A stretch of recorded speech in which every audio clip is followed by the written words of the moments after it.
Merci d'être venus aussi nombreux pour cette journée d'études sur la Syrie. Le 8 décembre 2024, on a annoncé la fuite de Bachar al-Assad à 6 heures du matin. Moi, j'étais à Doha, au Qatar. Je ne complétais pas pour la chute du régime là-bas. J'avais une conférence autre. Parce que dès qu'on dit Doha, Qatar, tout de suite, le complot émerge dans les esprits complotistes. Et tout le monde me félicitait le matin au réveil, au petit déjeuner, sans que je sache de quoi il s'agit. Et quand on m'a dit que Bachar n'est plus là, ma joie était très timide, très silencieuse. Je ne sais pas pourquoi, mais tout le monde autour de moi dansait, criait, chantait, pleurait, s'embrassait. Et moi, c'était pas plus que si on m'annonçait la défaite de Real Madrid devant Barcelone. Ça ne veut pas dire que ça me dit rien, que je m'en fous de la situation. Au contraire, ça veut dire que je suis sceptique, que je suis quelqu'un de très pessimiste de nature. Mes collègues me disent pessimiste, mais moi je préfère pessimiste, mélange entre optimisme et pessimisme. Et j'ai trouvé que c'était trop beau pour être vrai. Cette chute rapide et honteuse, heureusement, pour le concerné, 11 jours pour que le régime qui a régné pendant 54 ans sur la Syrie s'effondre, c'était trop, trop beau pour être vrai. Je ne veux pas dire que les jours d'après ont confirmé mes craintes, mais mon pessimiste reste et perdure. Mais ça ne veut pas dire non plus que je ne suis pas content et heureux de ce changement radical dans mon pays natal, la Syrie. Pourquoi on a décidé de faire cette journée d'études avec retard? Parce que tout le monde, tous les centres de recherche, les think tanks, les universités ont choisi de faire des conférences ou des journées d'études juste une semaine après ou 2 semaines après. Moi, à vrai dire, c'est pas par paresse, c'est par crainte, par volonté d'avoir un peu de recul pour mieux analyser la situation. Et je crois que ça va se voir dans les travaux de mes collègues chercheuses et chercheurs qui vont présenter leurs papiers aujourd'hui.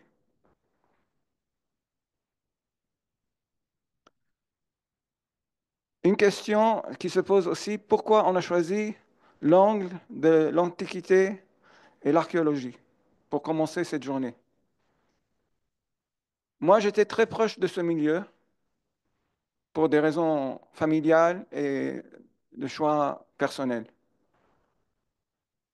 Et je me rappelle très bien la destruction de la vieille ville d'Alep, qui remonte plus en amont de ce qu'on a dit de l'action de Daesh ou de soi-disant la guerre civile qui s'est déroulée en Syrie après 2011.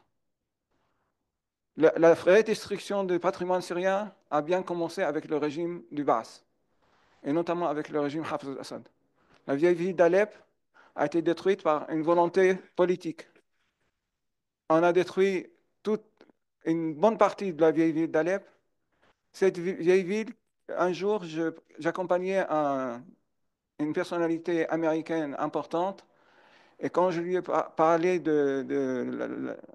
des souks en évoquant 2000 ans d'histoire, il m'a dit, parce qu'il croyait que je parlais mal l'anglais, il m'a dit, You mean 200 years? Alors je lui ai dit, non, 200 years is in your country. Ici, on parle de milliers d'années, on ne parle pas de centaines d'années. Et cette ville millénaire a été détruite volontairement par le régime, à tel point qu'on a détruit tout le quartier Bab Faraj, pour ceux qui connaissent Alep, tout en gardant, pour l'ami israélien, Le synagogue, bien préservée, entourée par des barbelés. On a détruit toutes les mosquées et les églises, mais tout en gardant la synagogue, qui est quand même une œuvre d'art, une synagogue très ancienne, d'où sortaient des manuscrits qui ont été exfiltrés vers Israël, page par page. J'ai l'honneur aussi de remercier nos amis de l'équipe EMAM, M. Romeo Carabelli, et nos amis de l'Université de Tours, M. Jérôme Bocquet, et aussi l'Observatoire, l'OPAM, l'Observatoire du patrimoine d'Orient et de Méditerranée, qui, qui participe avec nous dans cette organisation. Et j'espère qu'on va passer une bonne journée en votre compagnie, de partager des réflexions sur l'actualité et sur les perspectives d'avenir. Merci beaucoup. Je vous propose de me regarder, de me voir un peu comme le jingle dans un film. Moi, je suis ici un peu par hasard. Euh, j'ai la chance d'essayer de coordonner les activités de EMAM, de l'équipe Monde Arabe qui est basée à Tours. Et on ne pouvait pas laisser passer ce qui s'est passé, ce qui est arrivé en Syrie. Et donc, c'était avec plaisir qu'on a vous monté cette envie de travailler ensemble, ce qu'on essaie de faire au moins une fois par an. Et c'était vraiment, vraiment intéressant. Et ça tombait bien, entre guillemets bien, parce que Jérôme Boquet, un collègue qui a participé grandement à l'organisation, avait organisé juste l'année d'avant, donc à fin 2023, une journée sur Palmyre dont les textes regroupés dans un numéro du Cahier des Mâmes, qui est notre publication, venaient d'être terminés. Donc, il a refait, bien évidemment, l'introduction, a été prévu en sortie en décembre, il est sorti en janvier, parce qu'il fallait refaire l'introduction. Et là, petit à petit, ça a monté l'envie de réfléchir un peu. Bon, pour moi, de vous écouter, d'apprendre, c'est très bien. Et là, on se retrouve aujourd'hui, je suis très content. Je voulais aussi remercier, question de base, Isabelle, merci, et Jennifer. J'ai suivi, parce que je suis en copie de leur échange pour faire fonctionner cette journée, pour la faire, permettre de la réaliser. Le travail derrière est énorme, donc merci, merci beaucoup. Merci aussi à Jennifer, elle ne peut pas être là, c'est notre administratif, parce qu'elle a fait une formation aujourd'hui, donc elle ne peut pas venir. Mais je suis très content d'avoir à faire avec des gens qui bossent si bien. Là, moi, personnellement, je m'assois et je vais apprendre toute la journée. Donc, bah, bon courage et merci encore.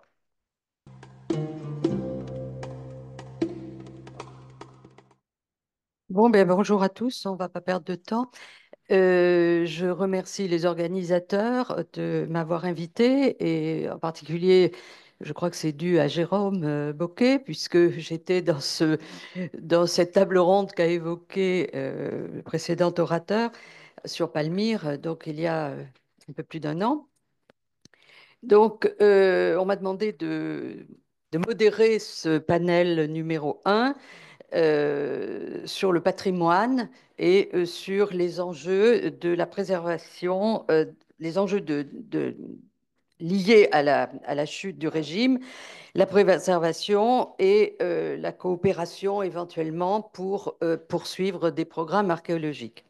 Donc, je ne vais pas perdre de temps. J'ai un peu inversé l'ordre peut-être que vous avez été présenté parce que je pense que Michel Makdissi va nous faire un panorama en quelque sorte des destructions, bon, voilà, de ce qui s'est passé en Syrie depuis le début de la guerre civile et le bilan aujourd'hui des destructions et des problèmes que pose justement la reconstruction éventuelle, la restauration si c'est possible, et les coopérations que nous pouvons envisager avec les Syriens, qui sont très demandeurs, je crois, actuellement, justement, de notre présence, si nous pouvons refaire quelque chose sur le terrain, ce qui n'est pas... Enfin, nous allons en discuter, je pense. Donc, je laisse la parole à Michel.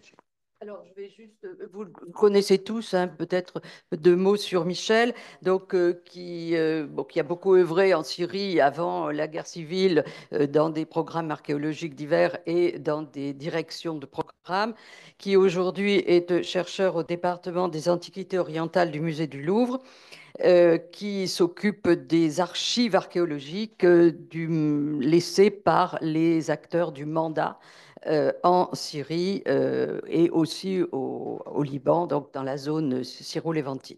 Donc je lui laisse la parole. Voilà. 15 minutes. 15 minutes. Alors, je précise quelque chose concernant ma présentation. Je ne suis pas chercheur au musée du Louvre. Il n'y a pas de poste de chercheur. Je suis chargé de mission. Voilà. Pardon. Bon, non, non, mais ça c'est parce que, voilà. Alors, je ne sais pas si vous avez, disons, j'ai été à Varennes la semaine dernière et j'ai mené une réflexion. Qu'est-ce qu'il faut dire aujourd'hui? Qu'est-ce qu'il faut évoquer aujourd'hui? Je me suis baladé et par hasard, je visite une exposition sur la destruction de Varennes entre 1942 et 1945 et la reconstruction et tout ce qui s'est passé autour disons, du fascisme et surtout de Mussolini, alors qui m'a donné pas mal des idées. Mais alors, parler de la destruction du patrimoine archéologique syrien, c'est un débat où on a eu pas mal des articles, on a eu pas mal des contributions, et vous allez remarquer, j'ai fait exprès de ne pas présenter des diapositives parce que tout est connu maintenant. On sait très bien que ce qui concerne les sites archéologiques, une bonne partie a été presque anéantie et les musées archéologiques, ils ont souffert énormément, surtout dans la partie qui se trouve en Syrie centrale et en Syrie orientale. Mais le plus important, et c'est ça ce qu'il faut prendre en considération, que l'institution qui gère le patrimoine, qui est la Direction générale des antiquités et des musées, maintenant, elle est vidée de ses acteurs. Ça, c'est le plus important. À mon avis, parler que Marie a été détruite, qu'il y a eu 150 000 cratères pour fouilles clandestines, ça, c'est très grave. Oui, mais le plus grave, qui va gérer et qui va intervenir sur le terrain pour essayer au moins de présenter l'état actuel des choses. Assessment de frères, voilà, il y a ça, il y a le palais qui a été détruit. La même chose en ce qui concerne Doura Oropos, la même chose qui concerne Apamé, ainsi de suite. On peut citer tant qu'on veut. Alors, ce qui est dramatique en ce moment, c'est que les acteurs syriens ne sont pas là. Ils ne sont pas en Syrie. On ne les trouve pas. Ils sont un petit peu dispersés partout dans le monde. Il y a eu un certain retour et je suis très content que la direction a nommé un nouveau directeur de fouilles qui a une valeur scientifique assez importante, qui était obligé de retourner de Doha et de prendre ses postes hier. Alors ça, c'est une bonne chose. Mais seul, qu'est-ce qu'ils peuvent faire? C'est pour cela il faut ou bien les Syriens retournent, ou bien qu'ils fassent quelque chose disons, de concret à partir de là où ils sont.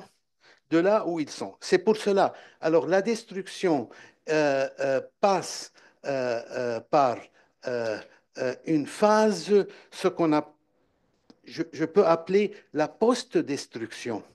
Alors, ce qui est de la post-destruction, c'est une phase très délicate et je sais très bien, avec mes relations avec le nouveau directeur qui était mon étudiant actuel à Damas, je sais très bien que tout le monde se précipite maintenant pour aller à Damas et embaucher là un morceau et là un morceau. Alors on va concrétiser un projet qui va être une continuité de nos recherches avant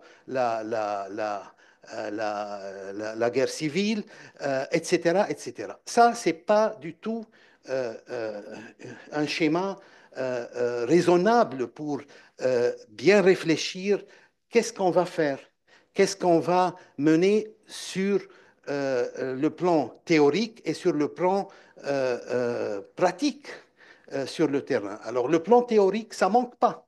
Alors, tout le monde va vous donner des théories et des schémas et qu'il faut faire ça, qu'il faut faire ça, qu'il faut faire ça. Le plus important, c'est de mener un projet ou des projets en coordination avec la politique actuelle de la direction. Et l'intérêt de ce qui se passe en ce moment en Syrie, au niveau de la direction, que l'actuel directeur, il est en train de mener une réflexion où il a essayé de regrouper la plupart des acteurs syriens pour dresser une politique. Qu'est-ce qu'il faut faire? C'est ça le plus important en ce moment et le plus urgent en ce moment. Alors, je ne veux pas vous traîner dans ce qui est en train de se passer au niveau de conception de projet, mais je peux vous dire qu'il m'a chargé d'organiser le gros morceau qui est Palmyre. Alors, Palmyre, alors moi, quand il m'a collé cette idée, alors je me suis dit, oh, oh là là, je ne peux pas, ça c'est quelque chose d'impossible à faire. Mais alors, j'ai commencé à discuter les collègues et j'ai commencé à dire qu'il faut il faut au moins démarrer avec ce projet, disons, cette idée de Palmyre. Alors, qu'est-ce qu'il faut faire? L'idée qui vient tout de suite, c'est regrouper les directeurs des missions qui était en action avant 2011. Alors, on a fait une petite réunion qui était vraiment une réussite euh, online. Alors, on a échangé avec les directeurs les problématiques qu'ils pensent, eux, pour la deuxième phase d'action sur le terrain. Et on continue maintenant avec disons, des réunions très limitées, de discuter au téléphone, de discuter à trois, à quatre, avant d'élargir un petit peu les acteurs pour pouvoir trouver, disons, un schéma qui pourrait donner à Palmyre au moins euh, ce qui reste de son passé.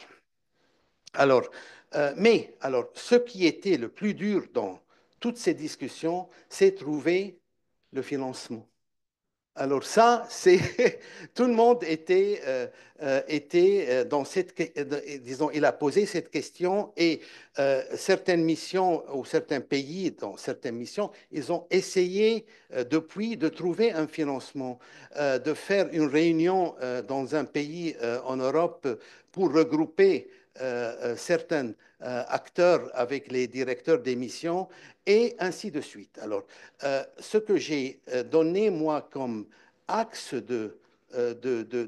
disons, d'action, il y a en même temps passer sur le site pour faire l'expertise et voir le assessment des sites, disons des monuments, et passer à la deuxième phase de chaque mission donne une vision pour disons, qu'est-ce qu'elle veut imaginer dans le futur. Et il y a d'autres volets qui sont moins importants, qui est un petit peu les publications, etc., etc. Alors maintenant, et je termine par cette idée, c'est qui seront les acteurs en Europe? Qui seront les acteurs en Europe? Alors, quand je parle tout de suite, l'UNESCO va venir. Alors, je sais que l'UNESCO, c'est une institution très respectable qui a des moyens et elles peuvent trouver des moyens, mais elle est lente. Oui, mais en tout cas, il faut inviter l'UNESCO à participer. Si je parle, par exemple, d'autres institutions, les institutions archéologiques qui étaient en Syrie, avant la destruction. On a l'Institut danois, on a l'Institut allemand, on a l'Institut finlandais, on a l'Institut français, bien sûr, avec ces deux instituts qui ont maintenant qui sont réunis entre l'IFEAD et l'IFAPO. Je ne sais pas quels sont leurs moyens maintenant d'action. Surtout qu'il y a certains, disons, certains comportements qu'ils m'ont transmis en Syrie qui n'étaient pas à la hauteur durant la crise syrienne. Alors ça, je laisse tout ce qui est facteur politique, moi, de côté. Moi, je m'en fous de tout ce qui est politique. Le plus important, c'est de trouver les moyens pour faire une action. Alors, euh, malheureusement, et là, j'aimerais évoquer quelque chose et je termine par là, que, il y a eu pas mal des actions pendant la crise où on a ignoré complètement les Syriens. On a ignoré complètement, disons, une participation syrienne. Je ne veux pas citer ce qui s'est passé, mais je cite le dernier colloque. Et là, je termine pour vous donner une idée de cette vision, ce que j'appelle le néocolonialisme archéologique. Il y a eu un colloque sur Palmyre, sur les inscriptions de Palmyre, sans parler et sans évoquer la présence d'un Syrien dedans.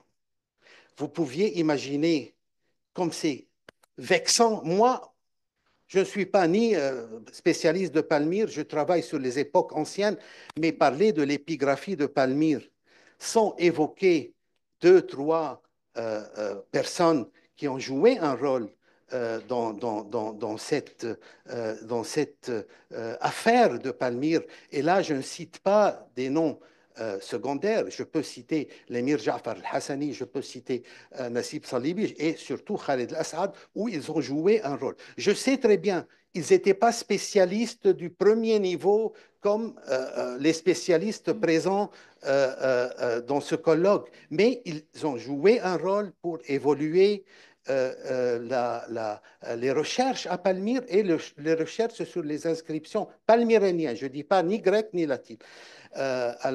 C'est pour cela, je pense que ça, c'est quelque chose qui pourrait vexer et qui pourrait donner une amertume très profonde en ce qui concerne disons, l'attitude générale vis-à-vis des occasions où on pourrait faire quelque chose en commun. Alors, je ne sais pas quelles étaient les raisons, mais en tout cas, je termine pour dire que je suis sûr que la Syrie sera ouverte et elle va accueillir tout le monde, mais il ne faut pas courir derrière des intérêts de chacun.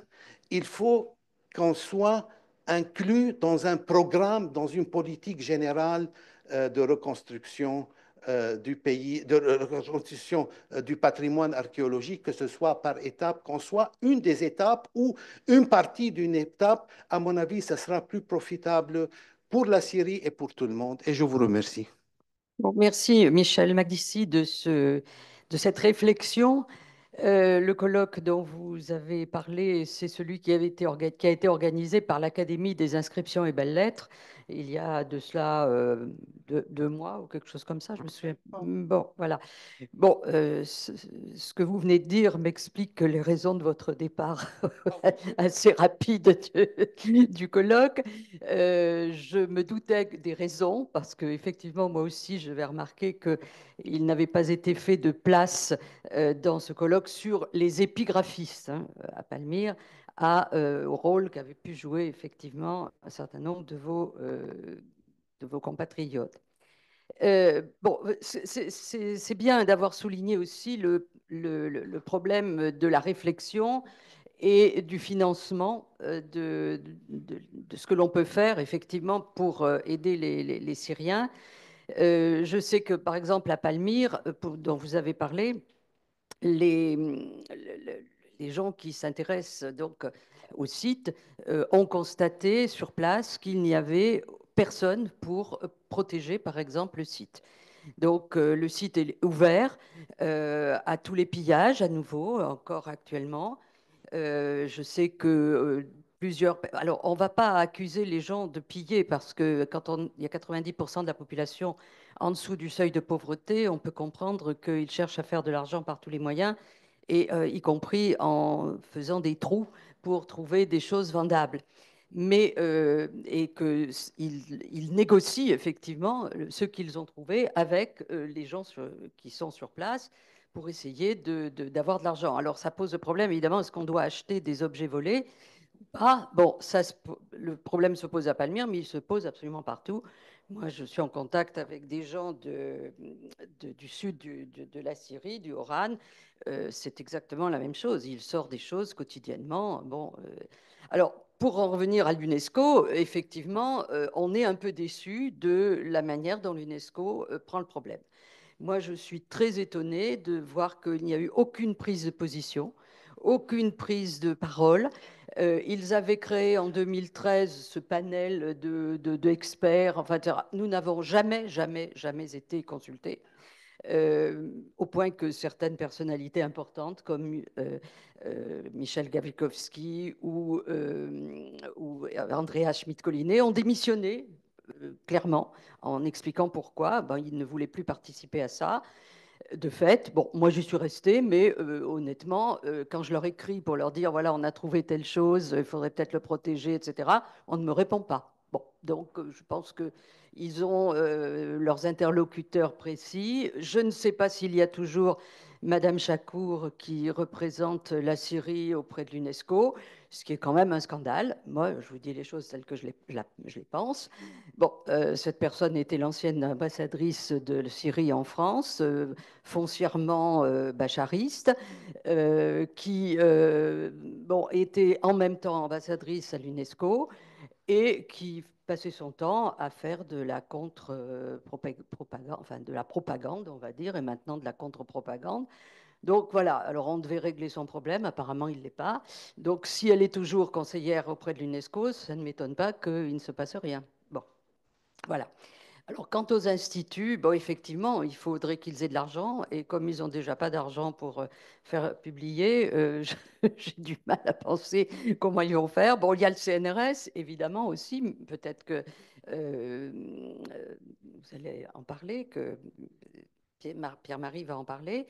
Mais c'est vrai que c'est un chantier tellement énorme qu'on ne sait pas très bien par quel bout l'attraper. Je suis heureuse de voir qu'il y a eu des réunions avec les responsables de mission, au moins pour Palmyre.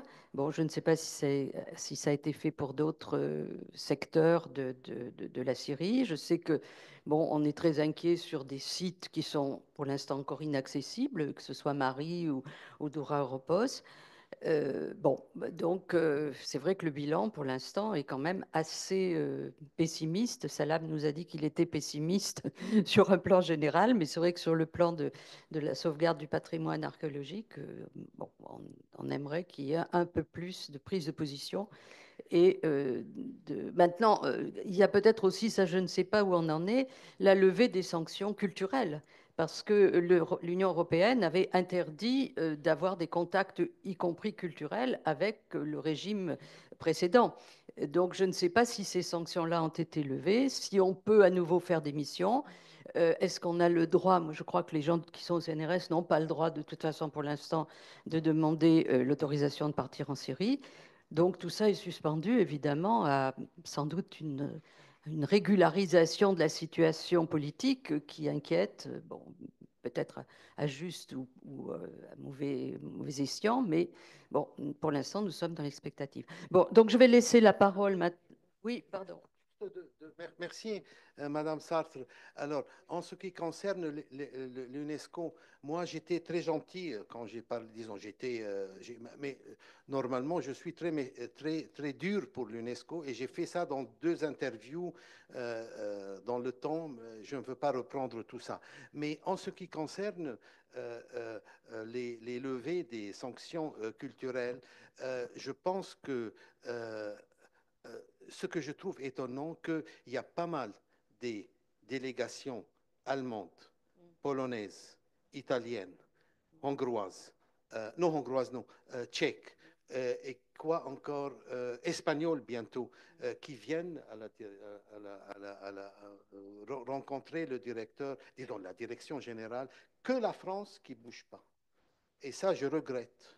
Je regrette énormément, et je dis ça solennellement, je regrette qu'ils n'ont même pas bougé pour déplacer de Beyrouth à Damas, et on est à 100 km. Voilà, merci. Oui, d'ailleurs, bon, pour parler d'un cas concret, ne serait-ce que pour le programme IGLS, inscription grecque et latine de la Syrie, on ne sait même pas si les accords qui avaient été passés avec la direction générale auparavant sont maintenus ou pas, si on doit continuer à publier ou pas. Bon, enfin bref, il faut. Alors, donc, je passe la parole à Pierre-Marie Blanc, archéologue, ingénieur de recherche au CNRS, cette fois, je n'ai pas fait de faute, responsable de l'équipe OR AM Lorient d'Alexandre à Mohamed à Paris-Nanterre. Pierre-Marie a beaucoup travaillé en tant que directeur de mission en Syrie du Sud, notamment à Bosra, mais également en Syrie du Nord, la mission Saint-Siméon. Et bon, il va nous éclairer, je pense, avec le cas concret de Bosra, donc il connaît bien, et nous dire quelle est la situation et quels sont les projets envisagés. Merci beaucoup, Annie. Merci. Bon, ça va, merci. Merci de cette invitation. Effectivement, on est toujours très heureux de pouvoir parler de ce pays qui nous est si cher, même si on a des informations qui sont, comme on l'a dit, un petit peu parfois contradictoires. Alors moi, je suis effectivement archéologue, donc je vais plutôt vous faire un petit panel assez rapide, j'espère, de la situation à Bosra, cette ville du sud de la Syrie, dans laquelle nous avons été invités par l'intermédiaire du professeur Jean-Marie Denzer, qui est le fondateur de cette mission en 1981, a travaillé donc sur la ville de Bosra par Sleiman Al-Mougdad, qui était le directeur des antiquités de l'époque, puisque la particularité de Bosra, qui est un site important, c'est d'avoir une direction, non pas autonome, hein, Michel, tu me corrigeras, mais une mission qui était un petit peu indépendante du système général de direction régionale des antiquités, sous l'égide bien sûr de la grande direction de Damas. Voilà un site dans lequel moi j'ai personnellement commencé à travailler en 1982, ça ne nous rajeunit pas du tout. C'était ma première expérience de fouille à l'étranger d'ailleurs, et c'est un pays qui a gardé une place particulière dans mon cœur. C'est cette flèche-là normalement. Un site qui a été non pas redécouvert mais exploré par un grand nombre de voyageurs à partir du tout début du 19e siècle. Hein. Banks, qu'Annie connaît bien, a fait de magnifiques relevés. Mais là, c'était une image un petit peu romantique d'un point de vue élevé, d'ailleurs, qui n'existe pas à Bosra, mais enfin qui est tout à fait saisissant pour montrer l'état de la conservation des ruines, donc vers 1837. Alors, la situation qui a été rencontrée euh, par le mandat français hein, à partir des années 20, est à peu près la même en fait que celle qui était au 19e siècle, une ville parfaitement conservée. Donc une image des années 30 aérienne à la fois et puis du sol qui montre l'état de conservation absolument formidable que revêtait Bosra. Vous voyez que les gens circulent à pied au milieu des colonnes parfaitement conservées qui ont été un petit peu malmenés par les destructions, mais on en reparlera. L'image suivante, c'est fait, montre un peu la densité aussi du bâti actuel. C'est une image par cerf-volant qui montre la densité. Il y a eu un développement très fort de la ville de Bosra après ces premiers voyageurs, à partir de la fin du 19e siècle et surtout au 20e siècle, hein, qui a compliqué un petit peu évidemment l'accession au terrain pour des archéologues urbains comme nous le sommes mais c'est un peu le jeu. Vous avez une image maintenant qui montre un peu le schéma global de Bosra avec un un tel de l'âge du bronze dans la partie ouest de la ville. Vous voyez une espèce de forme un peu patatoïdesque. Et puis au nord, le camp romain, des édifices de spectacle, enfin un melting pot de périodes, la suivante s'il te plaît, qui fait qu'à partir de là, vous avez sur la carte, il y avait une soixantaine de points d'intérêt qui avaient été relevés à Bosra. Et la suivante, oui, vous montre en fait la grande frise chronologique. On a une occupation qui remonte, pour ce qu'on en a trouvé dans nos fouilles, au début du 6e millénaire, et une occupation qui est continue jusqu'à nos jours, évidemment. Alors avec les aléas qu'on connaît dans les 15 dernières années, bien sûr, c'est là-dessus qu'on va revenir maintenant. La suivante. Donc, Bosra avait été classé au patrimoine mondial de l'UNESCO en 1980. Et évidemment, la Direction générale des Antiquités avait un certain nombre d'actions sur cette ville. Et en particulier, jusqu'à très récemment, s'intéressait à la protection, aux zones de protection autour du bâti ancien, mais qui est toujours en fait occupé. C'est à la différence de Palmyre, où le mandat français a évincé le village moderne qui était installé dans les ruines. À Bosra, il y a une continuité. Il y a eu des politiques d'expropriation qu'on peut discuter, évidemment, hein, mais on n'était pas, c'est pas le propos là. Et donc, il y a un certain nombre de protections qui ont été étendues, peut-être un petit peu tardivement, autour de Bosra. Mais évidemment, ça n'a pas protégé du tout les destructions à partir de la guerre, à partir de 2011 et surtout 2013. Il y a eu un certain nombre de destructions qui ont été alors j'aime pas le mot anglais, mais monitorées, qui ont été plutôt, on va dire, c'est quoi en français? Suivies, voilà, merci suivis depuis nos laboratoires de Nanterre ou autres. Et donc, on faisait, grâce au contact qu'on avait conservé sur place, on avait des photos de téléphone mobile qui nous permettaient de voir, documenter les destructions, les premières destructions qu'on a sur cette carte, par exemple, regroupée. Alors, évidemment, les images de la guerre sont toujours très tristes. On va passer rapidement sur les roquettes ou sur les traces de bombardement. C'est sur la rue Est-Ouest de Bosra, la suivante. La localisation des fouilles aussi, on a pu la documenter. Énormément de cratères. Alors, on n'en est pas à des milliers, ouais, quoique peut-être, hein. Euh, il y avait en 2020 une mission de la DGA qui a confirmé qu'il y avait plus de 300 points de fouilles clandestines sur la ville de Bosra. Et l'image là montre un certain nombre de ces cratères. Donc de cratères qui peuvent être dus évidemment à des bombardements, mais aussi à des fouilles clandestines. Ces fouilles clandestines qui malheureusement aussi donnent parfois qui apportent le malheur, puisque on déplore quand même quelques morts de personnes de pilleurs qui ont fouillé à l'intérieur de maisons, et donc les maisons se sont écroulées sur eux. Donc ça, c'est évidemment les dangers de la profession, on peut dire. Voilà. Voilà l'image suivante. Alors là, on n'ose pas penser que ce sont des ouvriers qui ont travaillé avec nous, qui font des découpages parfaits pour faire des petits sondages dans la mosaïque des termes du centre. Mais voilà, ce type d'observation qu'on a pu avoir. La suivante montre le théâtre de Bosra. Évidemment, pour ceux qui connaissent la Syrie, c'est un lieu commun, mais un des mieux conservés du monde romain, qui était aussi l'hébergement de la mission, hein. On dormait dans l'ancienne caserne turque au sommet d'une des tours, qui a été très très violemment détruite par un certain nombre de bombardements violents. Quand on connaît la solidité du basalte, on peut imaginer que ça pouvait résister, mais quand on a vu que c'était transformé en poudre, vraiment évidemment ça fait très très mal au cœur et puis très très mal aux gens évidemment aussi. Dans Bosra, dans la citadelle de Bosra, il y avait plusieurs musées qui ont été pillés, évidemment. Vous avez en bas une image du pillage du musée d'art et tradition, mais aussi donc, tous les musées archéologiques, les petits musées archéologiques qui pouvaient être abrités là, ainsi que nos propres réserves. Vous avez une image là qui montre le pillage d'une des réserves de la mission. Et puis, on a pu, depuis la France, euh, avec les collègues qu'on avait conservés sur place, ranger à nouveau un petit peu les choses, mais on n'a pas fait le décompte exact des pertes, évidemment, qui pourrait y avoir. Mais il faut saluer la réactivité des collègues sur place qui ont permis on va dire, de limiter les dégâts. Alors là, c'est une image aussi assez triste, avec une image du début de la fin plutôt du 19e siècle en bas, une photographie.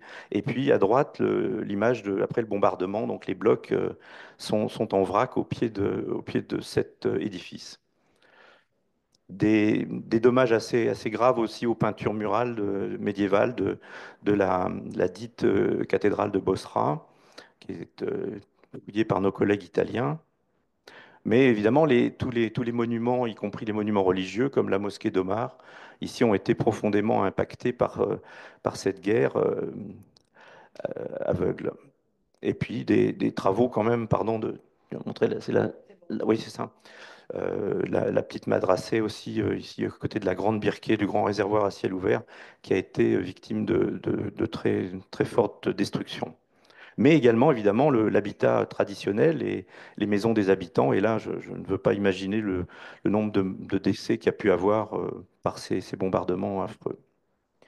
Alors, ces éléments un peu dramatiques ont aussi permis la découverte d'éléments complètement inédits. Et là, à l'intérieur des termes du centre, dit du centre de Bosra, la découverte d'une tombe en plein centre de ce qu'on pensait être la ville antique. Donc, ça nous permet aussi de remettre en question les hypothèses de développement urbain. Et c'est fort intéressant, même si c'est un petit peu frustrant pour l'instant de ne pas avoir vu sur place. Alors, quel avenir? C'est évidemment le sujet de la chose. Là, moi, je ne suis pas du tout porte-parole ni du CNRS, hein, qui est mon institution, mais qui refuse de me répondre quand je pose des questions. Pardon. Euh, voilà. Le ministère des Affaires étrangères n'est pas beaucoup plus vaillant. Pardon encore. Donc, on est affronté, en fait, on est un petit peu laissé à nous-mêmes, hein. Donc évidemment, on a été très très tôt contacté pour pouvoir réagir, mais le problème c'est que on ne peut pas se déplacer, hein, ça nous est complètement interdit. Je l'ai encore redemandé récemment, c'est absolument hors de question. Euh, Même si moi personnellement je fouille en Jordanie du Nord à peine 1 kilomètre de la frontière, ça m'est complètement interdit de franchir cette dite frontière évidemment. Bon, donc évidemment, ce que Michel a évoqué tout à l'heure, on déplore évidemment cette disparition de nos collègues, hein, ça- c'est dramatique, c'est absolument dramatique. Et donc c'est pour ça que j'ai mis sur cette slide hein, l'importance d'abord de s'adapter aux demandes des collègues, hein, bien sûr, sans s'interdire de pouvoir le jour où on pourra aller donner un coup de main sur place. Mais il y a un gros volet de formation. Il faut qu'on récupère l'encadrement scientifique qui avait été mis en place par autrefois, on va dire, hein, qui avait ses défauts, mais qui avait quand même une grande cohérence, je dis, Michel, hein, je pense que voilà. Bon, donc permettre un état des lieux, des sites et des dépôts, puisque ça nous concerne beaucoup. Et puis, donc, dans les actions vous voyez, il y a des enjeux à long, moyen et court terme, je disais. Donc, le court terme, ce serait ces formations. Moyen terme, de la duplication de nos données qu'on a pu sauvegarder ici. Et puis après, plus long terme, peut-être, je pensais, moi, c'était un projet, tu te souviens, Michel, aussi, j'en avais parlé, d'une espèce d'INRAP syrien, d'un institut de recherche en archéologie préventive, hein, qui serait apte à intervenir rapidement. Avant d'envisager la reprise de la collaboration scientifique, c'est pas du tout j'allais dire notre tasse de thé, même si je préfère le café. Notre but principal, c'est pas d'y retourner pour y retourner. Il faut pouvoir donner un coup de main, hein, c'est ce qu'on attend, je pense, de nous. Le problème, c'est qu'on est un petit peu pieds et poings liés en tant que fonctionnaire. On ne peut pas se déplacer comme on le souhaite. C'est très regrettable, mais c'est comme ça, c'est la règle. Voilà. Alors on pourrait aussi imaginer qu'on participe, comme on l'a fait dans d'autres pays, puis autrefois aussi à Bosra, à la formation des guides locaux quand le tourisme reprendra, hein. On peut se donner des enjeux à très long terme, hein. Voilà, très rapidement pour ce que je souhaitais vous partager ce matin. Alors évidemment, c'est encore une fois, ça dépend des acteurs institutionnels dont on dépend les uns ou les autres, hein. Là, on est vraiment à leur merci en quelque sorte, même si on peut avoir des idées. Et le problème, c'est d'aller les réaliser au plus près de la demande. Voilà, évidemment, on publie en attendant. C'est pas. Et surtout, merci au Boss Riot. Voilà, merci à vous. Merci Pierre-Marie. Alors 15 minutes pile, hein, c'est formidable. Oui, non, mais bon, tu viens de dresser effectivement un constat que déjà Michel avait évoqué, c'est-à-dire la vacuité, en fait, des interlocuteurs aussi bien en France et du coup aussi en Syrie, parce que si nous n'allons pas prendre contact avec les autorités, bah, on va se faire doubler par d'autres pays concurrents. Alors, on a déjà connu ça hein, dans le passé avec la concurrence à Kanawat avec les Allemands, la concurrence avec les Italiens ou autres. Bon, on a un rôle à jouer en tant que Français, parce que bon, il y a l'historique de notre présence, euh, des actions bon, qu'on peut juger positives ou pas. Quand tu as parlé de l'évacuation du village médiéval dans le temple de Bel à Palmyre, bon, c'est vrai qu'on peut ne pas penser qu'aujourd'hui on ferait peut-être pas exactement comme ça. Il y avait peut-être des choses à sauvegarder, à étudier avant de faire partir tous ces gens. Bosra, bah, ça a été un peu aussi un échec, hein, parce que l'évacuation du village bon, a été en partie réalisée, et ça a eu comme effet secondaire que dans les parties abandonnées, bah, ce sont devenues des décharges. Bon, donc c'est pareil, hein, tout dépend de la protection que l'on met autour de ces sites archéologiques pour les préserver, pour faire comprendre à la population l'intérêt aussi de le préserver. Or, je ne sais pas si c'est exact, mais il me semble que la guerre civile, bon, évidemment avec tous ces aspects négatifs, a eu peut-être au moins un effet positif, c'est de faire prendre conscience à la population locale, aux populations locales, de l'intérêt de leur patrimoine. Euh, on a un souvenir, Maurice et moi, quand on explorait tous les villages du Haut-Rhin, de gens pour lesquels l'archéologie grecque ou romaine n'avait pas d'intérêt. Et ils ne voyaient pas pourquoi bon, on allait protéger tel tombeau, tel édifice, puisque, bon, après tout, ce n'était pas islamique, donc ça les intéressait modérément. Or, je trouve qu'il y a une prise de conscience, et bon, nous, on le constate notamment dans le Sud, où on est en contact avec des jeunes qui n'ont jamais quitté la Syrie pendant la guerre civile, qui vont visiter les villages, notamment dans le Djebel Druze, enfin le Djebel al Arab si vous préférez, qui se baladent, qui pendant toute la guerre ont parcouru les villages, ont fait des photos, nous ont envoyé des témoignages, surtout épigraphiques, puisque c'est à cela que nous nous intéressons, mais aussi des découvertes d'objets, diverses choses. Et on a l'impression qu'ils ont vraiment pris conscience de cela. Et parmi ces jeunes, il y en a un qui a des projets intéressants, qui est de constituer un musée ethnographique avec tous les objets qu'il a recueillis dans les différents villages. Et le problème, c'est d'arriver à lui trouver un financement. Or là, pareil, il a fait un projet bien argumenté. J'ai demandé à l'UNESCO de bien vouloir l'examiner, voir si on pouvait lui trouver 3 sous. Enfin, il ne demande pas des millions enfin, des millions de livres syriennes, oui, mais pas des millions d'euros. Bah, pas de réponse. Voilà. Donc, si vous voulez, on est quand même très frustré devant cette situation. Maintenant, on pourrait espérer que tout va redémarrer, et en réalité, ben, rien ne se fait. Donc, bon. Bon, alors on va passer au troisième interlocuteur, qui est Sophie Cluzan, archéologue, conservatrice générale du patrimoine, directrice de la mission archéologique syro-française de Touloul El Far, Tel Tawil, Tel Rarazé, et qui est responsable également de la coopération du musée du Louvre avec la Syrie, si je... Bon. Et dont le titre de l'intervention s'intitule La Syrie face à la nécessité d'affirmer une société pluraliste et inclusive, quel rôle pour le patrimoine, l'histoire et la coopération internationale? Merci, bonjour à tous et merci tout d'abord au CAREP et au comité d'organisation pour leur aimable invitation. Je suis ravie d'être parmi vous.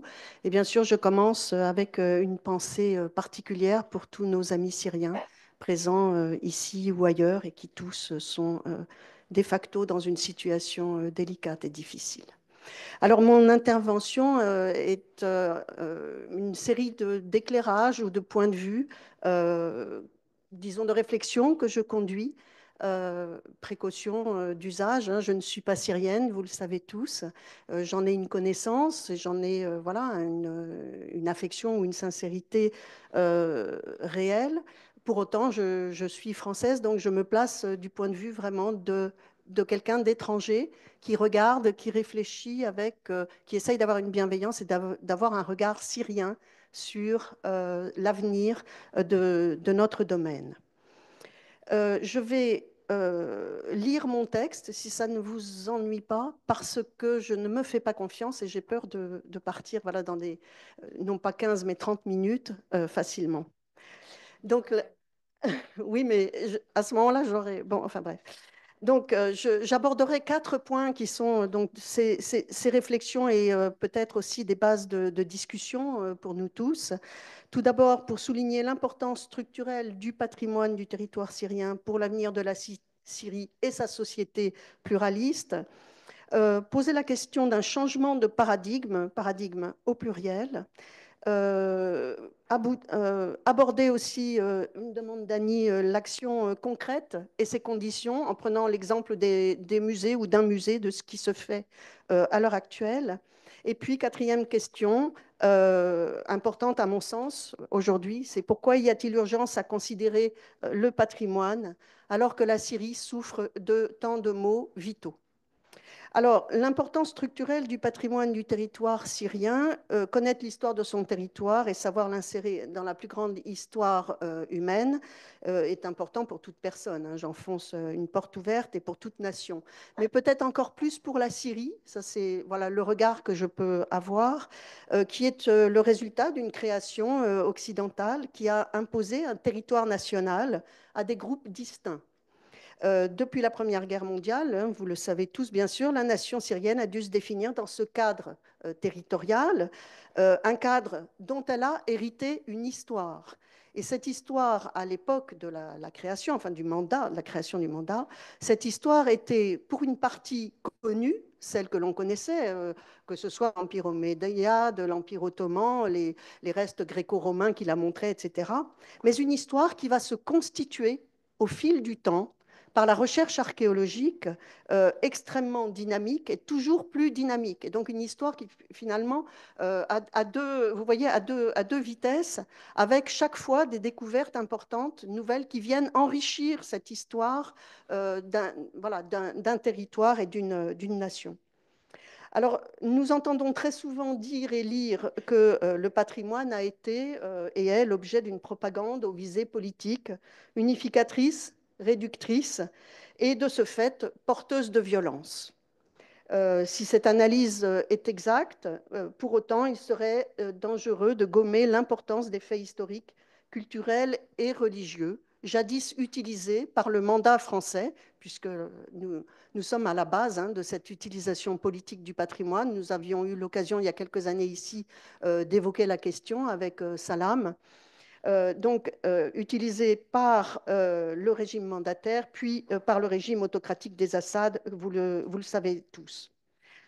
Aujourd'hui, c'est vrai qu'une nouvelle vision du patrimoine va être nécessaire. Elle doit voir le jour pour créer un cadre où l'histoire et ses restes, qui sont offerts en partage par le territoire de la Syrie, ne se substituent pas en effet aux spécificités historiques, sociales, religieuses, linguistiques, culturelles des différents segments de la population, et où finalement la richesse de leur spécificité va venir renforcer la richesse de l'histoire plurimillénaire.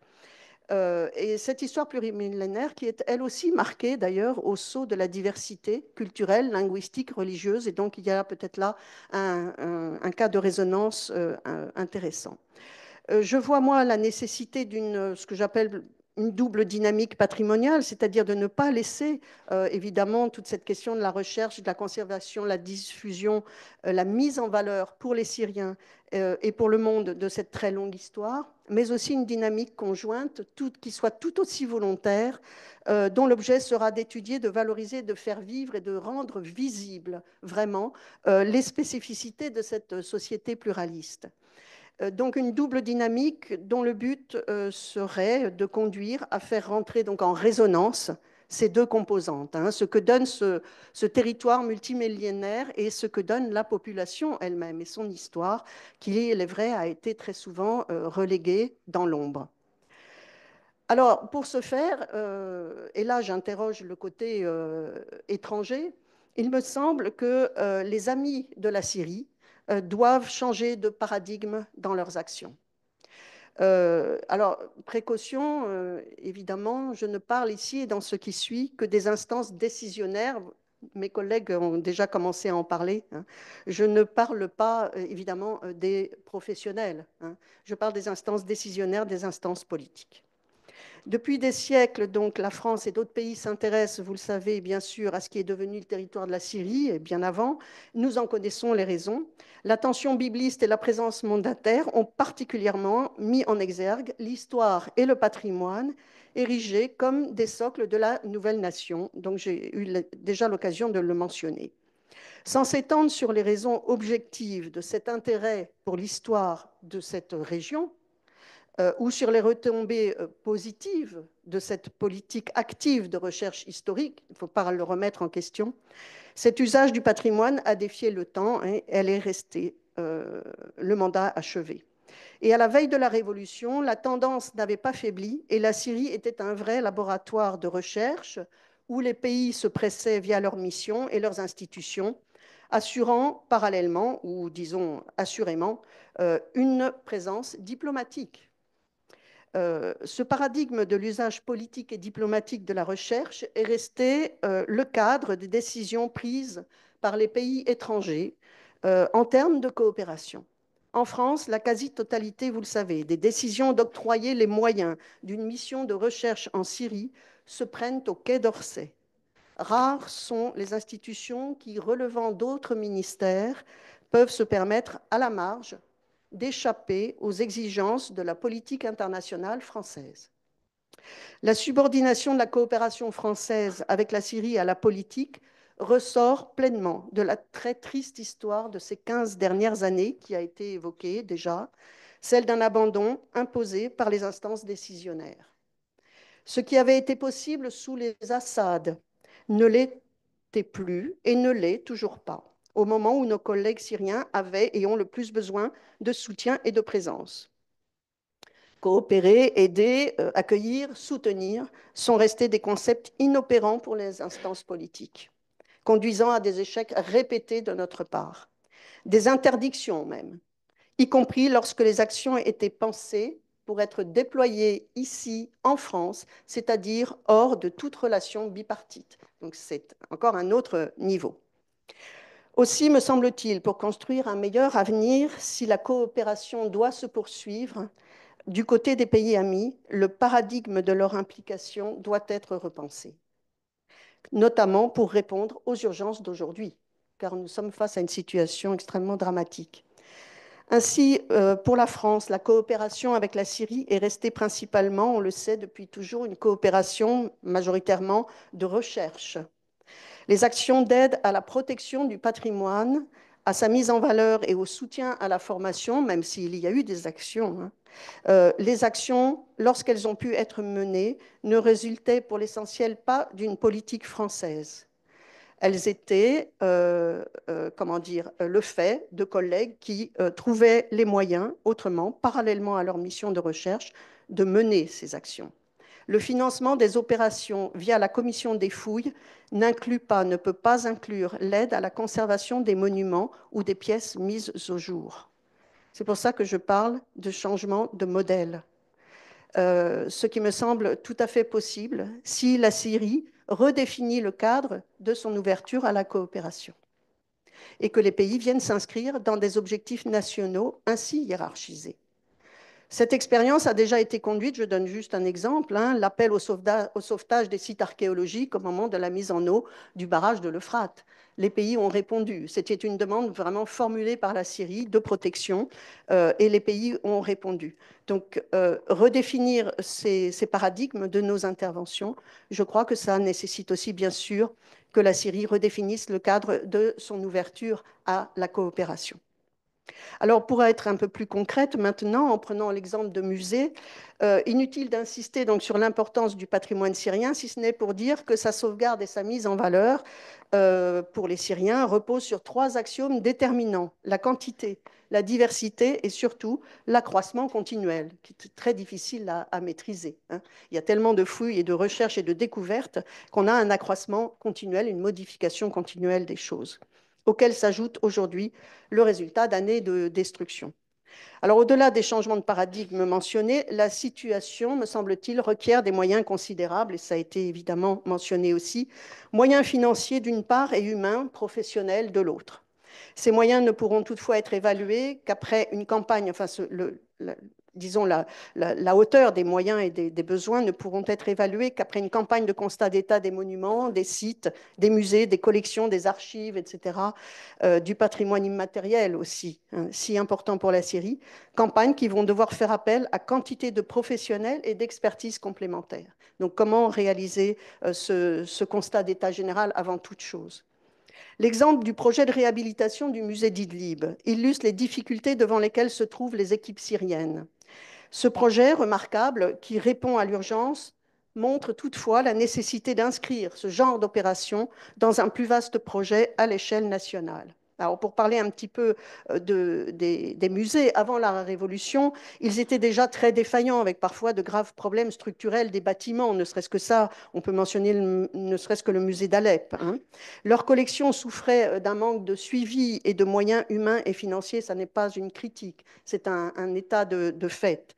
La répartition des collections entre établissements a rarement été construite sur des critères historiques ou culturels, souvent sans lien aux régions dans lesquelles les établissements ont été construits ou ouverts, au gré des créations de musées au fil du temps qu'il fallait remplir ou de translation de collections pour des projets plus ou moins politiques ou des événements. Et pourquoi je parle de cela? Parce que cela a abouti souvent à des musées qui sont très austères, sans projet scientifique et culturel dédié à la population, et dont le propos ne permet pas d'établir ces ponts nécessaires aussi avec la société civile locale, régionale, nationale, dans sa diversité. Les inventaires des découvertes, et je parle là des inventaires réalisés par les missions de fouilles pendant leur travail. Les inventaires des découvertes n'ont pas toujours été déposés dans les différents musées, ou bien ils ont été perdus. Tout est possible. Or, ces inventaires permettent non seulement d'enregistrer l'ensemble des découvertes faites par les missions archéologiques, mais surtout de les relier à leur contexte historique d'origine. Or, vous le savez, hein, un objet, si beau fût-il, sans contexte historique, n'a pas une réelle valeur. Ainsi, ce qui me surprend, c'est qu'à lire le rapport sur le musée d'Idlib, qui décrit le processus du travail de nos collègues, il ne semble pas que les inventaires de la fouille des Blas soient disponibles ou accessibles localement, ni même en ligne. Alors je sais que les coupures d'électricité sont légion, mais manifestement ce document en tout cas n'est pas mentionné. Et ça conduit à un rapport qui fait ainsi état de 546 tablettes complètes, vous voyez là je suis très concrète, retrouvées sur 2201 tablettes complètes enregistrées dans l'inventaire du musée. 2201 tablettes dans l'inventaire du musée. Quand on sait que les découvertes des archives royales des Blas représentent quelques 17 000 numéros. Alors, c'est peut-être un peu moins parce qu'évidemment, il y avait des fragments qui recollaient, mais tout de même, on n'est pas dans 2000. Donc, il va donc falloir récoller ce trésor national, c'est vraiment un trésor national, et ça n'en est qu'un parmi, c'est un exemple, hein, parmi toutes les collections, dans les musées de Damas, d'Alep, etc., mais peut-être plus loin encore, ce qui exige de disposer non seulement de l'ensemble de la documentation de fouilles, ça c'est la première exigence que les missions doivent remplir, hein, mais aussi de la connaissance très spécialisée qui va permettre de réattribuer les objets à une provenance.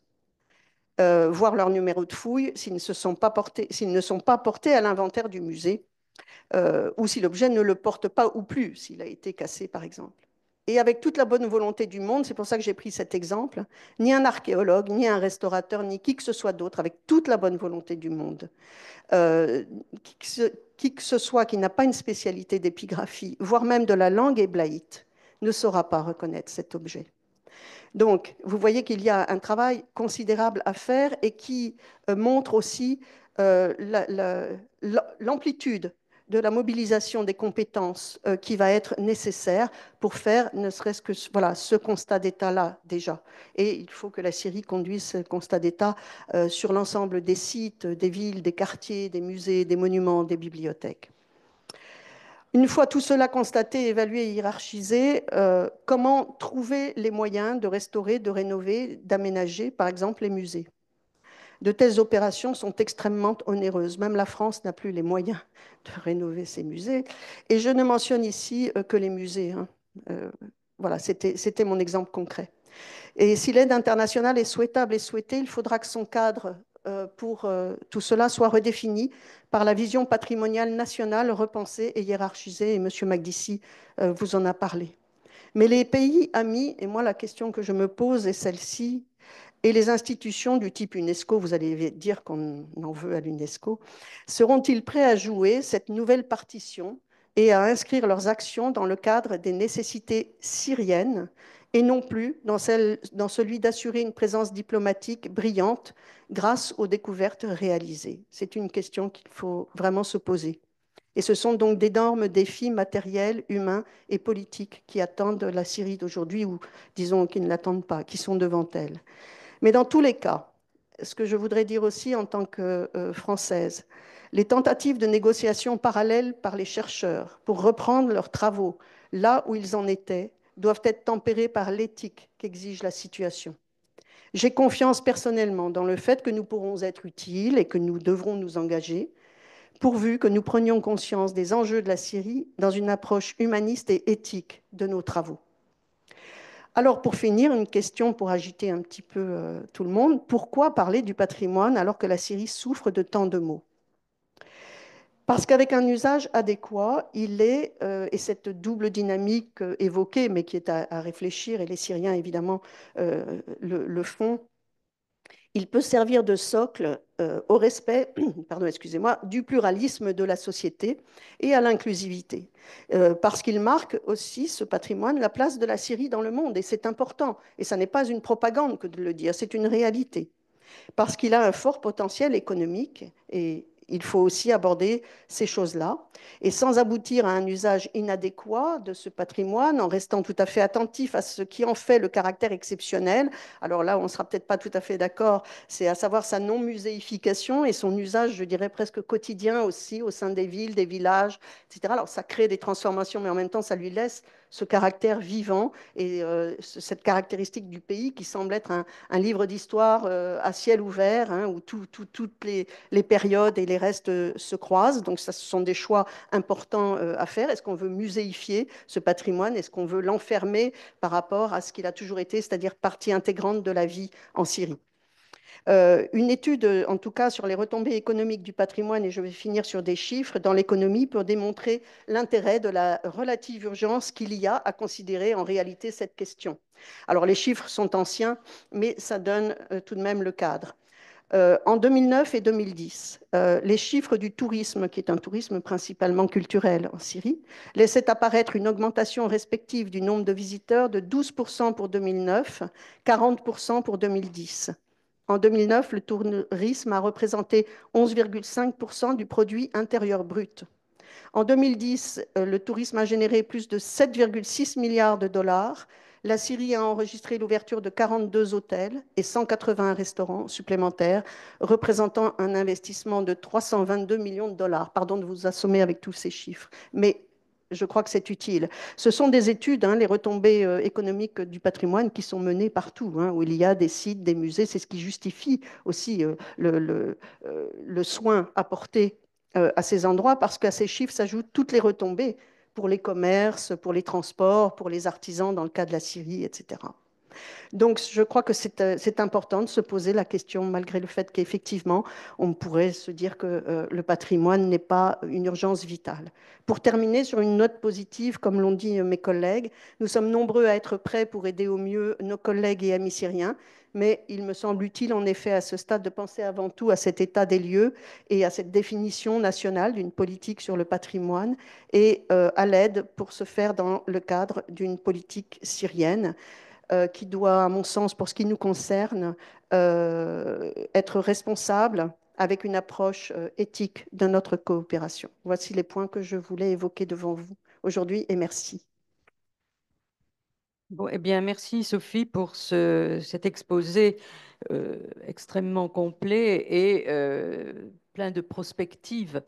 Nous souhaitons évidemment que tout ce que tu souhaites, que tu viens d'évoquer se mette en place et soit reçu aussi bien du côté français que du côté syrien pour améliorer, pour développer, pour rendre accessible à tous cet exceptionnel patrimoine. Donc, je vais laisser la parole au public s'ils veulent poser des questions. Je suis architecte syrienne et j'ai fait des études d'architecte du patrimoine en Syrie. Et en plus, j'ai fait 2 ans à l'école de Chaillot et une mission, master 2 à l'école de Strasbourg, architecture et archéologie. Alors, nous, moi, je suis arrivée en France en 2020 et alors j'ai vécu toute la guerre. Je ne sais pas si je peux présenter l'université de Damas parce que quand j'étais à Damas en 2000, j'ai fait mon master du patrimoine à Damas en 2016-2017. Et alors, on était allé à Palmyre sur le site. On a eu une visite par Monsieur Forcarni, qui est mort maintenant. Et on a fait des essais de comment on peut réserver l'Arc de Triomphe à Palmyre. On a essayé de trouver les pierres et de faire comment on peut restaurer l'Arc de Triomphe. Il y a plusieurs essais qu'on a fait avec l'université en tant qu'étudiant. Et ce que je veux dire, qu'on a fait vraiment beaucoup d'essais les Syriens pour leur patrimoine. Et même je suis allée à Bosra, ils ont, je crois, qu'ils font des essais de restauration du théâtre. Mais après notre visite de Palmyre, alors Daesh, il est entré, il a fait de bombardements après 15 jours, je me souviens. Et qu'est-ce que je veux dire? Alors, vraiment, je me remercie ce que Sophie a dit à la fin, que vraiment la série, il faut qu'elle garde la place de ce patrimoine dans le monde. Et je crois que j'ai entendu qu'il y a un essai de l'université de Nanterre qui a fait des restaurations de Saint-Simon. Je ne sais pas si vous êtes au courant. Virtuel. Pierre- Ah Pierre-Marie oui, peut virtuel, oui, répondre bien sur sûr, ce c'est sujet. virtuel. Oui, oui. Ouais. Ben, pour l'arc de Palmyre, il y a eu une grosse étude faite par les Russes Oui, avant qu'ils évacuent c'était en cité la Syrie. Et une publication, 2021-22, oui, je avec une crois. publication où ils ont répertorié tous les blocs qui pouvaient être réutilisés, qui ont. Alors, ils ont fait des fouilles qui m'ont un peu surprise parce que ils ont fouillé sous les piles de l'arc et ils ont trouvé du matériel qui est d'époque islamique. Alors, je n'ai pas très bien compris. Bon, Michel va peut-être nous expliquer. Disons, disons, ça c'est un petit peu regrettable parce que les Russes, ils n'ont pas une expérience à Palmyre du tout. Oui, mais Il n'a je crois jamais qu'il y eu a des gens qui ont suivi avec... deux petites secondes. Pardon, Je peux vous dire ce qui s'est passé. Alors, pour étudier un monument, il faut fouiller bien sûr. un petit peu les bases. Qu'est-ce qu'ils ont fouillé? Ils ont fouillé la terre qui a été comblée par Robert Ami en 1930. Mhm. Voilà. Alors, de coup, ils ont commencé à ranger la céramique, à étudier la céramique, à photographier, à faire tout, et les blocs. Mais ils ne savent pas que Robert Ami, il faut trouver ses archives ici, on trouve tout ce qu'il a fait, parce que c'est lui qui a restauré l'arc. L'arc en 1930, avant qu'il attaque Belle, il a fait un essai de restauration dans l'arc. Voilà. Alors, c'est pour cela, ils n'ont pas l'expérience. Ce qu'ils ont fait, je ne nie pas que c'est un travail peut-être méthodique, je ne sais pas les détails, mais la fouille, c'est quelque chose un petit peu ridicule.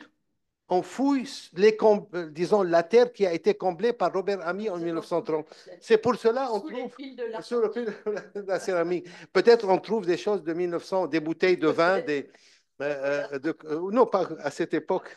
Voilà, c'est ça. Alors, je ne critique pas. Peut-être ils ont fait un travail formidable de point de vue bloc, mais il faut pour Palmyre des restaurateurs, des missions qui ont une expérience. Moi, je parle par exemple les Polonais qui travaillent depuis les années 60, ils ont une histoire derrière. Ils savent très bien qu'est-ce qu'il faut attaquer d'abord, qu'est-ce qu'il faut étudier, qu'est-ce qu'il faut, là où il faut manœuvrer. Il y a les Allemands et les Français qui ont une expérience. C'est pour cela, c'est pas un défaut qu'on demande la collaboration avec une mission française ou une mission Oui, allemande bah pour ça c'est évident. étudier l'Arc de Triomphe. Voilà, c'est ça.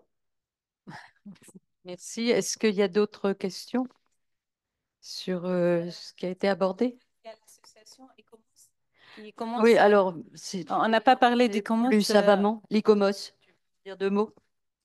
Oui, alors l'ICOMOS, alors moi je suis membre d'un groupe sur le patrimoine en danger, Syrie, Jordanie, Liban, Yémen. Je ne reçois jamais rien, aucune demande et aucune information, donc c'est un petit peu comme le groupe de l'UNESCO. Il y a eu une bonne volonté avec la création de ce groupe, mais voilà.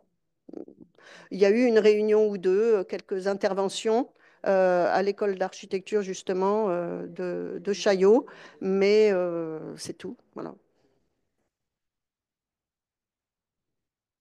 Non, ah oui, ICOMOS Syrie France. Euh, I-